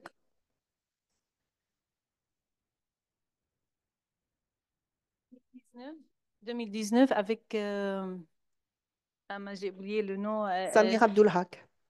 Mais il y a d'autres que Samir Abdelhak qui sont allés à Alep pour faire l'état de lieu. Si, j'ai oublié le nom. De l'ICOMOS Syrie? Non, je parle. Non, les commences Syrie, c'est créé en 2022, Oui, c'est ça, c'est 2023. assez récent. Ouais. Mais je parle des commences en Ouais, France. Oui. ouais. Mm. Ben, voilà. C'est. Ben oui. J'aurais une question à Michel Mcdisi. Vous disiez tout à l'heure que il faut laisser le politique de côté. Le plus important, c'est de trouver des moyens. Comment, comment c'est possible? Parce que là, quand même, vous avez essentiellement aussi beaucoup parlé de politique, en fait, et des acteurs qui sont surtout des acteurs décisionnaires. Alors, comment on laisse le politique de côté? Disons, il faut laisser la position politique. On prend une position politique. Je parle de ça, que maintenant, il faut laisser la place à une vision global, qu'est-ce qu'on va faire, qu'est-ce qu'on peut faire, et après, les choses vont venir. Si on va commencer à être influencé par la politique, par exemple, je dis comme ça, polonaise ou la politique italienne, etc., ce sera quelque chose qu'on ne peut pas envisager une vision générale de ce qu'on peut faire pour inviter les institutions ou les équipes ou les programmes qui pourraient s'adapter à ce type de travail. C'est ça. Alors, je sais très bien que c'est un petit peu difficile, mais on n'a pas le choix. On n'a pas le choix. On n'a pas le choix. Il faut commencer à constituer une vision d'abord. Si on n'a pas cette vision, ça veut dire qu'on ne peut rien faire. On ne peut rien faire. Chacun va travailler. Et là, la politique va être gênante, disons, le pousser politique. Un tel pays va pousser ses équipes à travailler. Il faut aller travailler, il faut aller travailler. Non, ça sera une erreur fatale. ce sera une erreur fatale. Il faut voilà, une vision d'abord. Qu'est-ce qu'on peut faire? Quelles sont les priorités? Quels sont les besoins? Quelles sont les actions qu'on devrait mener? Voilà. Salam voulait poser une question. Oui, il fut un temps que le directeur de l'Antiquité, euh, euh, qu'il soit spécialiste de l'époque, la période islamique ou la période ottomane ou la période pré-islamique, impose ou plus ou moins influence l'orientation de l'ensemble de la direction. C'est-à-dire, euh, je donne des exemples comme ça. Sultan Hassan, il était plutôt dans cette école, alors il faut que toutes les fouilles se concentrent dans cette école. Je crains actuellement que ça soit plus le directeur de l'Antiquité qui dicte ses choix en liaison avec ses études personnelles, mais que ce soit la politique étatique qui dicte le choix de mettre l'accent plutôt sur la période islamique, vu qu'on a un pouvoir maintenant plutôt islamiste, et abandonner ou même dénigrer le passé pré-islamique qui est très ancien en Syrie. Est-ce que c'est un des dangers que vous craignez dans l'avenir? Alors, je peux répondre? Oui, oui, oui. Alors, depuis l'indépendance, je laisse de côté l'émir Jafar al-Husseini, qui avait, disons, là, une vision très non politique des choses. Depuis Salim Adel Abdel Haq, jusqu'à, disons, avant les événements, jusqu'à 2024, c'est le directeur qui décide la politique archéologique. Alors, si vous prenez, par exemple, les deux articles très fameux de Salim Abdel Haq, Siyasatuna al-Asariya dans les Annales et Al-Athar wal-Qawmiya al-Arabiyya, il a deux articles très connus. Ça veut dire notre politique archéologique et l'archéologie et la nation arabe. Alors, il oriente, et ça c'est à mon avis, pour cette époque et d'une manière générale, toujours le directeur a une vision qu'il veut poussé vers une réalisation. Pendant la période qui précède Afib Bahnasi, il y avait il y avait un accent sur la période classique. Après Bahnasi, la période islamique. Après Abu Assaf, c'est la période pré-classique. Hessen, c'est la période préhistorique. Et ça, c'est à mon avis, ça rapporte un certain enrichissement pour les travaux, puisque ces directeurs restent 3, 4 ans de coût, alors, ou 5 ans, alors ils rapportent une contribution. Moi-même, quand j'étais à la direction, quand j'ai dirigé les fouilles, alors le service des fouilles et études archéologiques, je pousse la plupart de mes étudiants à étudier l'âge du bronze parce que je suis spécialiste de l'âge du bronze. Ça veut dire que ça, c'est pas, disons, c'est pas anormal pour la plupart des institutions archéologiques et des institutions scientifiques dans le monde entier. Alors, qu'on pousse. Mais actuellement, je pense la priorité, c'est pour dresser une vision générale, comme j'ai déjà dit à Madame, une vision générale, disons, un schéma qu'il faut faire et commencer étape par étape à la réalisation. Mais que ce soit préhistoire ou époque islamique ou médiévale ou âge du bronze, ça a rapporté pas mal de choses pour l'archéologie et surtout pour cette institution syrienne. D'un autre côté, est-ce que le fait que l'on aille plus vers des études du patrimoine d'époque islamique n'est pas lié aussi à la formation que reçoivent les étudiants à l'université? Parce que l'enseignement du grec ou du latin, qui est indispensable pour aborder les études, les périodes classiques, est très pauvre. Et donc, je ne suis pas sûre que justement les étudiants actuels à l'université ne soient pas plus orientés vers les périodes contemporaines du fait que s'occuper des périodes classiques demande une technicité, si j'ose dire, c'est-à-dire la connaissance des langues. Et des langues, Sophie l'a d'ailleurs dit, d'ailleurs, on ne peut pas étudier les tablettes d'Ebla si on ne connaît pas la langue utilisée à Ebla. Donc, peut-être que quand on regarde en arrière, on s'aperçoit qu'il y avait à la direction des gens qui étaient en charge des différentes sections, on va dire, de l'archéologie, qui avaient une formation qui était une formation complète. Ils connaissaient l'ensemble des périodes et des langues. D'ailleurs, tu as parlé du fait qu'on avait oublié les épigraphistes du palmyrénien, par exemple, ou de l'araméen, mais parce que ces gens-là avaient les compétences. Mais aujourd'hui, combien y a-t-il d'étudiants qui connaissent le grec, qui connaissent le latin? Bon, je ne veux pas faire de particularisme, mais j'ai quand même quelques exemples à vous donner, si ça vous intéresse, de, de gens qui voudraient enseigner le grec, mais qui ne le connaissent pas. Donc, voilà. Moi, je me souviens, Pierre-Louis Gattier m'a demandé est-ce que je peux trouver un étudiant pour faire le grec ou le latin. Alors, je lui ai dit allez chercher un ancien séminariste. Alors, il n'y a que ça qui pourrait, parce que c'est une langue un petit peu, disons, le grec, c'est un petit peu loin de la tradition dans nos écoles ou à l'université. Et ce qui s'est passé au Liban, les épigraphistes, ce sont des anciens séminaristes et je peux donner les noms. Hassan Salam Sarkis, Shakir Ghadban et Hajar. Ce sont des anciens séminaristes des Pères Blancs. La même chose en Jordanie, et M. Sartre connaît très bien la personne qui était un ancien séminariste. Voilà, alors c'est pour cela, c'est un petit peu délicat parfois.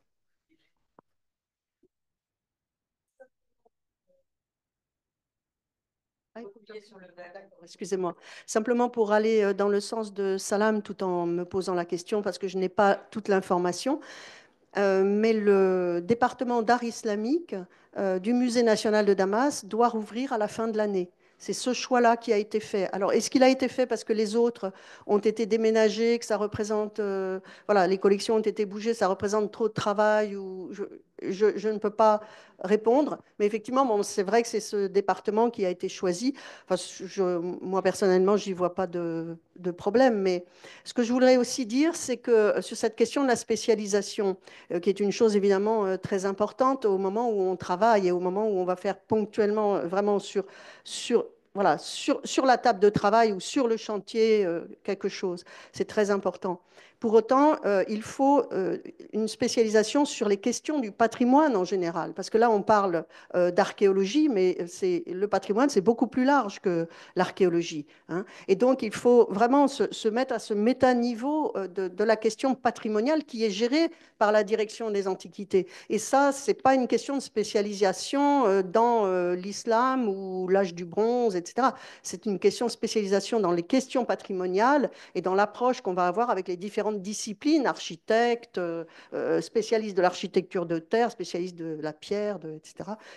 Et voilà. Donc, je pense que pour établir cette vision générale, faire ce constat d'état, la question de la spécialisation, elle va rentrer au moment où on va être dans chacun des dossiers. Elle sera nécessaire, comme ça a été démontré pour Palmyre, là. Mais pour établir la vision générale, la spécialisation, enfin, ne me fait pas peur, que ce soit des personnes spécialisées sur l'islam ou le paléolithique, pourvu qu'ils aient une vision patrimoniale et qu'ils s'intéressent à l'ensemble, et aussi aux livres, et aussi au patrimoine immatériel, et aussi, etc. Bah, voilà, je pense, voilà, juste cette petite nuance.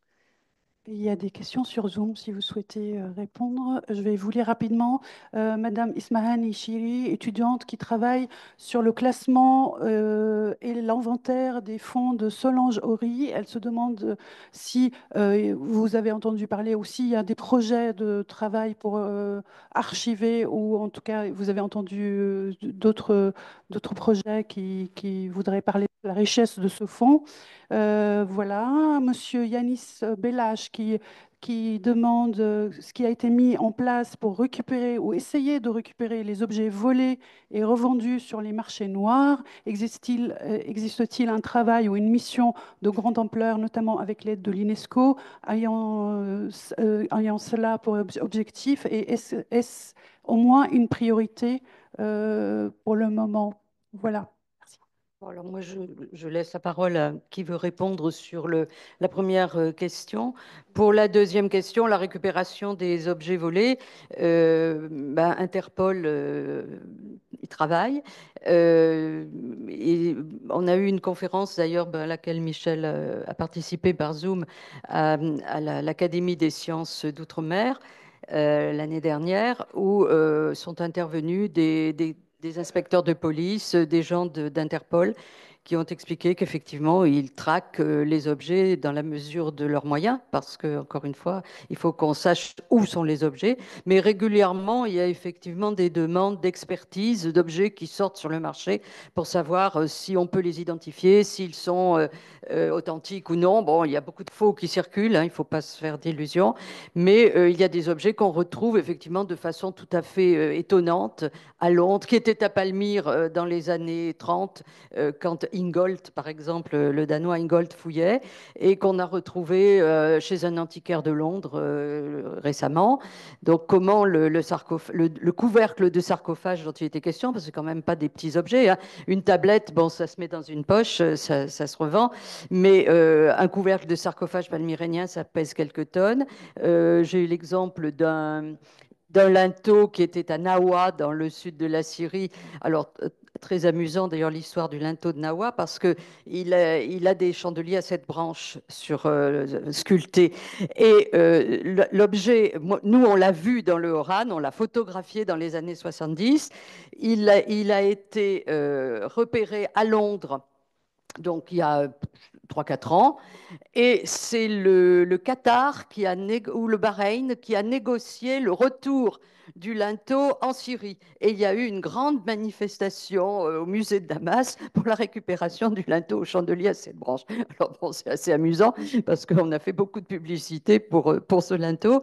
Mais là encore, c'est un objet qui pèse 1 tonne ou 2, je ne sais pas. Comment ça pouvait sortir subrepticement? Enfin, il y avait des complicités probables à haut niveau pour ce genre de choses. Alors, il y a des choses qui sont repérables facilement, et puis il y a des choses, moi, on m'a envoyé une tablette, enfin une photo de tablette il y a pas longtemps, c'est tout petit, bon, on ne sait pas d'où ça vient, ça a peut-être été volé à Idlib, au musée. Bon, les personnes que j'ai interrogées n'ont pas voulu donner d'explications sur la tablette, donc je passe le micro à Sophie parce qu'elle a des choses à nous dire. Oui, je voulais juste ajouter, et puis on va peut-être passer la parole à la table ronde suivante, mais je voulais juste ajouter que, évidemment, l'état des lieux, ce dont je parlais avec la confrontation aux inventaires des fouilles, aux inventaires des musées, etc., va montrer aussi ce qui manque. Ça, c'est une étape très importante. Mais aussi, là où il est très important d'avoir la documentation et la documentation des missions archéologiques, c'est que quand on va sur le terrain juridique, si un objet est trouvé à New York, si la Syrie veut le récupérer, et ça a été le cas au Liban récemment pour récupérer des éléments du site archéologique de Sidon, il faut qu'elle fasse la preuve de l'appartenance. Ce qui veut dire qu'il faut que soit l'objet ait un numéro d'inventaire, soit ait été publié dans un catalogue avec le numéro du musée, etc., etc., etc. Alors, pour un couvercle de sarcophage, un bas-relief de Palmyre, on pourra sans doute trouver la documentation. Pour des tablettes qui arrivent par centaines, pour des armes en bronze, etc., ça sera extrêmement difficile. Et d'où l'importance de la documentation. C'est extrêmement important. Et ça, c'est vraiment aussi dans les mains des missions étrangères, pas seulement, il y a aussi les missions syriennes, évidemment, que de prendre conscience de la nécessité de faire passer toute cette documentation, et la Syrie doit la collecter de la bonne manière. Après, elle est difficile à utiliser, cette documentation. Ça ne veut pas dire qu'il ne faudra pas faire appel aux missions, hein, déchiffrer l'écriture de Schaeffer, par exemple. Bon courage déjà pour un Français. Et donc, voilà. Euh, donc, je crois que voilà, on n'est pas au bout de la peine. Oui. En ce qui concerne la première question concernant les archives, et surtout la dame qui est chargée de Solange Horry, que je la connais très bien, j'ai participé à les mélanges à sa mémoire, je pense que c'est une tâche formidable. Ça, il faut, et là, c'est pas le moment de parler, il faut vraiment profiter de la situation en Syrie pour mettre en une base de tout ce qui concerne les archives des missions qui ont travaillé pendant le mandat français et même au début de la période de l'indépendance. Voilà, ça c'est quelque chose et je me permets de la féliciter pour cette initiative d'étudier les archives de Solange Horry parce qu'elle a fait pas mal de choses. Moi, je la connais personnellement à l'IFEAD. Elle était très active. Bon, oui, une autre question. On a jusqu'à 11 heures, donc il nous reste une dizaine de minutes. Hein, si... avec une... Ah ben, je sais pas, moi, on m'a mis 9h30, 11 heures. Alors mais on s'arrêtera. Bon, il est moins 10, alors ça va. Merci. En premier lieu, merci au CAREP et à Salam d'avoir organisé cette journée et d'avoir eu la très bonne idée de commencer avec le patrimoine et la mémoire, parce que je crois que ça nous donne à tous une espèce de recul. Et on voit à l'exemple de la préservation du patrimoine tous les immenses défis qui existent pour chaque secteur. Et je suis sûr que si on parlait d'agriculture ou d'adduction d'eau, on se rendrait aussi compte de tout ce qu'il va y avoir à régler, du manque de ressources. Et voilà. L'autre chose, c'est évidemment, et vous le savez tous mieux que moi, à quel point le patrimoine a permis à des gens de faire des choses qui sont purement militaires ou de sécurité. On sait bien que le Hezbollah a dit qu'il rentrait pour préserver un mausolée. Les Turcs sont rentrés au nord pour préserver, je crois, un mausolée aussi. Et on sait que les événements qui ont commencé, je crois, en décembre et puis à nouveau début mars de la communauté alawite étaient liés aux rumeurs de destruction d'un site alawite aussi. Donc les questions du patrimoine mobilisent les gens énormément en Syrie. Et on voit aussi que les Druzes, pour des questions de patrimoine, sont autorisés à partir en Israël pour faire des pèlerinages. Donc je suis sûr qu'on va voir beaucoup d'autres choses comme ça aussi. Et c'est pour ça que c'est important de placer ces éléments-là dans la journée aujourd'hui. Mais j'avais deux questions, parce qu'on sent bien à vous écouter les archéologues, et j'entends bien ce que vous dites en termes de on ne veut pas se précipiter avec notre drapeau national, etc. Mais il y a quand même toujours cette idée, l'un d'entre vous ou l'une d'entre vous a utilisé le mot concurrence en parlant d'un autre pays. Et je trouve ça un petit peu malheureux, et j'espère que vous accepterez tous de vous inscrire dans les efforts de M. Makdissi pour que ça soit quelque chose qui est dirigé par la Syrie et qui répond aux besoins des Syriens en premier lieu. De ce point de vue-là, je me demande, parce que vous allez tous avoir besoin de financement, est-ce qu'on ne pourrait pas espérer, et c'est une question de ma part, que l'Union européenne, par exemple, qui n'a pas cette obsession de mettre un drapeau de l'Union européenne sur chaque site de fouille, pourrait d'une certaine façon imposer à tous les pays européens qui cherchent des financements, ou plutôt aux archéologues, on peut vous financer des activités dans telle ou telle partie de la Syrie, mais à condition que ça s'inscrive dans une pleine coordination avec les autorités nationales et que toute la coordination se fasse au préalable ici en Europe. Parce que pour avoir travaillé dans beaucoup de zones de guerre, je peux vous dire, chaque mission qui vient, ça prend du temps des fonctionnaires syriens qui sont débordés, qui ont plein d'autres choses à faire, et ils doivent vous répondre individuellement. Si la coordination se passait au préalable ici en Europe, ça allégerait énormément la charge de travail. Et donc, ça serait une question de ma part. Est-ce que vous pensez que l'Union européenne, puisque l'UNESCO manque à sa mission une fois de plus, ça serait une option? Et la deuxième question d'une institution dont personne n'a parlé, mais je suis sûr qu'elle aura un rôle important en Syrie dans les années à venir, comme elle l'a déjà en Irak et au Yémen et dans beaucoup d'autres pays, c'est Alif, dont on sait qu'ils ont aussi des intérêts politiques, et c'est, on peut le dire, hein, une espèce de faux nez français et émirati. Et on a vu à quel point les Émiratis s'étaient investis pour la reconstruction de la mosquée Al-Nouri à Mossoul. Est-ce qu'on peut essayer à l'avance d'anticiper et de mitiger les aspects les plus politiques de ce qui va se passer en termes de patrimoine syrien? Merci à tous. Et j'adresse ça à tous, je ne sais pas qui répondra. Un des acteurs dont on n'a pas parlé pour Alep, c'est la Fondation Aga Khan, qui a fait énormément de choses dans la restauration de la grande mosquée, des souks. Bon, pour l'Union européenne, écoute, je ne sais pas si quelqu'un est compétent pour répondre. Pour l'instant, ce qu'on constate, c'est que l'Union européenne ne nous donne pas le feu vert pour intervenir. Donc, tant que l'Union européenne met des sanctions et impose au CNRS ou à d'autres institutions d'intervenir sur le terrain, qu'est-ce qu'on peut négocier avec elle? Pour l'instant, je n'ai pas de réponse. Enfin, Oui, mais l'Union européenne n'interdit pas aux Italiens de se rendre à Damas. leur propre initiative, hein. Oui, mais Ils bravent l'interdiction, c'est tout. je ne pense pas. Enfin, je ne crois pas. Mais bon, simplement sur la question de l'Union européenne, effectivement, c'est intéressant. De là à penser que l'Union européenne va coordonner la recherche ou le travail sur le patrimoine syrien, ça n'est pas sa mission. De là à ce qu'elle finance des projets portés par des pays et des institutions dans le cadre d'un appel qui serait lancé par la Syrie, ça oui. C'est plutôt comme ça que ça pourrait se passer. Donc moi, je suis experte auprès de la Commission et j'évalue justement ce genre de dossier, de demande pour le patrimoine. Mais ça va se passer à partir d'acteurs qui vont voilà, essayer de répondre à une demande syrienne et présenter le projet à la Commission européenne qui va le financer. Mais la Commission européenne n'intervient pas en tant que telle pour coordonner les actions, etc. Pas du tout. Enfin, au niveau du patrimoine, Il non. faudrait qu'il y ait une instance pour ça. Il faudrait qu'il y ait une instance et encore une fois, comment se départir de la politique. Je sais qu'on ne veut pas parler de politique, mais la politique, c'est les moyens, c'est l'autorisation d'aller hein, aussi aider, par exemple, ne serait-ce que ça. Donc, on ne peut pas la laisser complètement de côté. Et je crains qu'elle soit toujours française, allemande, italienne, espagnole, et non pas européenne. Après, sur une aide demandée par la Syrie pour, je ne sais pas moi, le musée national, je dis n'importe quoi. Ça, oui. Ce qu'il faudrait aussi, c'est Mais pour la que recherche, non. Enfin, on ait les mêmes objectifs jamais. côté syrien et côté mission étrangère. Parce que, bon, avant la chute d'Assad, la priorité qu'on nous mettait toujours en avant, c'était de reconstruire ce qui avait été détruit.